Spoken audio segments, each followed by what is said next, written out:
Buenos dias. My name is Melanie Eberts. I am the founder of ArtAndes textile travel business based in Peru. We're here at the Mill City Farmers Market this morning.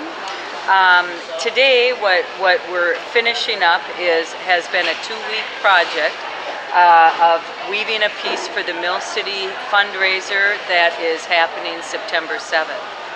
And so Wilbur, Master Weaver, is here with me from Peru, and he's working on what we call the Pollinator piece.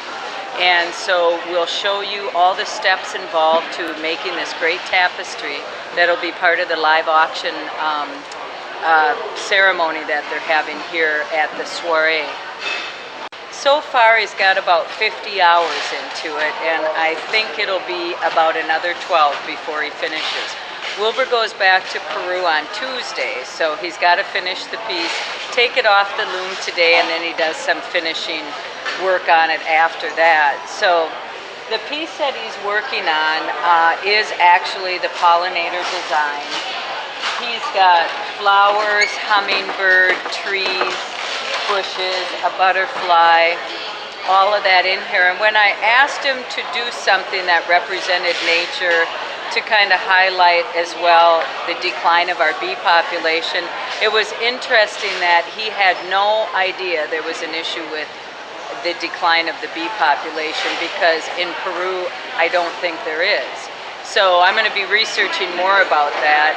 I don't know if it's just not in his field of vision, or if there isn't an issue like we're facing here. But at any rate, once I explained it to him what our issues are here, he imbibed that and started creating this Pollinator design. So I have to mention though, before he actually gets to the loom and sits down and puts in those approximately 60 hours it'll take to make a piece that'll be about 2 by 4 foot, there's a whole nother job in preparing the yarn. So Wilbur actually comes here every summer from Peru with one duffel bag full of yarn, a very valuable duffel bag, and that is all naturally dyed, and it is actually hand spun. So he starts with his yarn. He commissions a group of women in the highlands. All his yarn is, it starts like this. They drop spindle, spin it for him, and that is the secret to the tightness of the quality of these pieces. Once he gets it from them, spun on the drop spindle, he then plies the yarn together. This yarn, sheep wool, is so fine that there's actually 3 strands in one. Finer the yarn, the tighter the weave. You can only get this quality if you go through those steps of hand spinning. Most Peruvian weavers are using machine spun wool. It's a faster, easier product to deal with, but the end result is not this. So it's really unique even in Peru these days to see people weaving with hand spun sheep wool. And then so he's doing all his own natural dyes. For instance, the browns are walnut dye, hulls in the leaves of the black walnut. And cochineal is the beetle bug, the insect that grows on the prickly pear cactus. We know that fruit as prickly pear. It also produces this bug that is the best source of red dye in the world, cochineal. That all happens before he gets here. He comes with that duffel bag full of his yarn for the summer.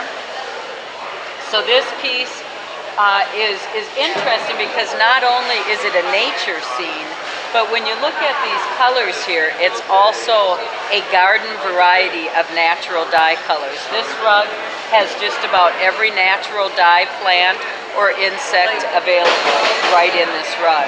So he's doing a unique piece in here. He's variegating the background a bit. And, you know, he's creating it as he goes. There's no pattern, there's no sketch. He's been working on this, like I say, for about 50 hours. And he's drawing it with his yarn as he goes. But he can't go back and undo anything. So this is pretty complex what Wilbur is working on. So again, this is about the finest quality of tapestry hand weaving you can find in the world. It is a disappearing art. I feel like other than him teaching his 4 kids to weave who are between 18 and 26, 2 are very accomplished weavers.